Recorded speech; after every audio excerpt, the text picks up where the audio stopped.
Green's four കേരളയുടെ പുതിയൊരു വീഡിയോയിലേക്ക് സ്വാഗതം. ക്ഷേമ പെൻഷൻ ഗുണഭോക്താക്കൾ അറിഞ്ഞിരിക്കേണ്ടതും ശ്രദ്ധിച്ചിരിക്കേണ്ടതുമായ വളരെ പ്രധാനപ്പെട്ട അറിയിപ്പുകളാണ് ഇന്ന് നിങ്ങളുമായി ഷെയർ ചെയ്യുന്നത്. ഇതിൻ്റെ വിശദവിവരങ്ങളിലേക്ക് കടക്കുന്നതിന് മുമ്പായി ചാനൽ ആദ്യമായി കാണുന്നവർ സബ്സ്ക്രൈബ് ചെയ്യുവാനും വീഡിയോ ഇഷ്ടമായ ലൈക്ക് ചെയ്യുവാനും മറക്കാതിരിക്കുക. നമ്മുടെ സംസ്ഥാനത്ത് 62 ലക്ഷത്തോളം വരുന്ന ആളുകൾക്കാണ് നിലവിൽ ക്ഷേമ പെൻഷൻ തുകയായ 1600 രൂപ മാസം ലഭിച്ചുകൊണ്ടിരിക്കുന്നത്. നമ്മുടെ സംസ്ഥാനത്തെ ഏറ്റവും വലിയ ക്ഷേമ പദ്ധതി കൂടിയാണ് ഇത്.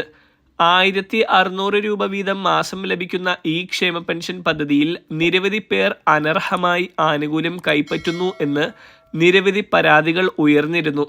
1200 സ്ക്വയർ ഫീറ്റിന് മുകളിൽ വലിപ്പമുള്ള വീടുകളിലുള്ളവർ, ജീവിതമാർഗത്തിനല്ലാതെ 4 ചക്ര വാഹനമുള്ളവർ, വീടുകളിൽ AC ഉള്ളവർ തുടങ്ങിയവർക്കൊക്കെ ക്ഷേമ പെൻഷൻ ആനുകൂല്യം വാങ്ങുവാൻ അർഹതയില്ല.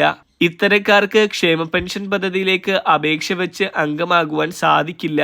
അല്ലെങ്കിൽ നിലവിൽ ഇത്തരത്തിൽ അനർഹമായി ആനുകൂല്യം വാങ്ങുന്നവരുണ്ടെങ്കിൽ അവരെ പദ്ധതിയിൽ നിന്ന് പുറത്താക്കുന്നതായിരിക്കും.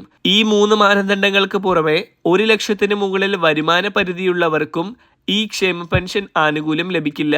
അടുത്തത് സർക്കാർ, അർദ്ധ സർക്കാർ, കേന്ദ്ര സംസ്ഥാന സർക്കാരുകളുടെ ജോലിയുള്ളവർക്കും അല്ലെങ്കിൽ പെൻഷൻ വാങ്ങുന്നവർക്കും ക്ഷേമ പെൻഷൻ പദ്ധതിയിൽ അംഗമാകുവാനോ ആനുകൂല്യം കൈപ്പറ്റുവാനോ അർഹതയില്ല.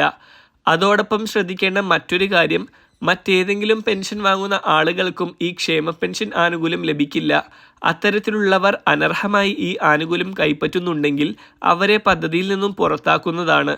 ഇനി ഇതിനോടൊപ്പം ശ്രദ്ധിക്കേണ്ട മറ്റൊരു കാര്യം, അവിവാഹിതരായിട്ടുള്ളവർ ഈ പദ്ധതിയിലൂടെ അവിവാഹിത പെൻഷൻ ആനുകൂല്യം വാങ്ങുന്നുണ്ട്.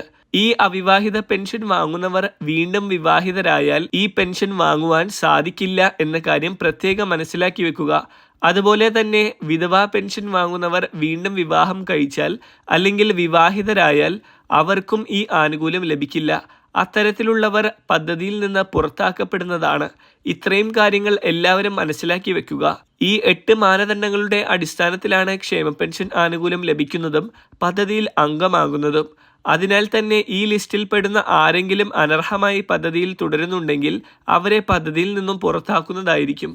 അതായത് 1200 സ്ക്വയർ ഫീറ്റിന് മുകളിൽ വീടുള്ളവർക്കും, വീട്ടിൽ 4 ചക്ര വാഹനമുള്ളവർക്കും, വീട്ടിൽ AC സ്ഥാപിച്ചിട്ടുള്ളവർക്കും, കേന്ദ്ര സംസ്ഥാന അർദ്ധ സർക്കാർ ജോലിയുള്ളവർക്കും, പെൻഷൻ കൈപ്പറ്റുന്നവർക്കും, വിവാഹം കഴിച്ചതിന് ശേഷം വിധവ, അവിവാഹിത പെൻഷൻ വാങ്ങുന്നവർക്കെല്ലാം ക്ഷേമ പെൻഷൻ ആനുകൂല്യം ലഭിക്കുവാനും പദ്ധതിയിൽ അംഗമാകുവാനും അർഹതയില്ല. അത്തരത്തിൽ അനർഹമായി ആരെങ്കിലും പദ്ധതിയിൽ ചേർന്ന് ആനുകൂല്യം കൈപ്പറ്റുന്നുണ്ടെങ്കിൽ അവരെ പുറത്താക്കുന്നതായിരിക്കും. ഈ ലിസ്റ്റിന്റെ അല്ലെങ്കിൽ മാനദണ്ഡങ്ങളുടെ അടിസ്ഥാനത്തിൽ ഈ ക്ഷേമ പെൻഷൻ ആനുകൂല്യം ലഭിക്കുവാൻ അർഹതയുണ്ടോ അല്ലെങ്കിൽ പദ്ധതിയിൽ നിന്ന് പുറത്താകുമോ എന്ന് വിലയിരുത്തുക. അനർഹമായി ആനുകൂല്യം കൈപ്പറ്റുന്നവരുണ്ടെങ്കിൽ സ്വമേധയാ പദ്ധതിയിൽ നിന്ന് പുറത്താകേണ്ടതാണ്. വളരെ പ്രധാനപ്പെട്ട ഈ ഒരു ഇൻഫർമേഷൻ നിങ്ങൾ മറ്റുള്ളവരിലേക്ക് കൂടി ഷെയർ ചെയ്യുക. ഇതുപോലുള്ള പെൻഷൻ അറിയിപ്പുകൾക്കായി ചാനൽ സബ്സ്ക്രൈബ് ചെയ്ത് ഉപയോഗിക്കുക. മറ്റൊരു വീഡിയോയുമായി വീണ്ടും കാണാം.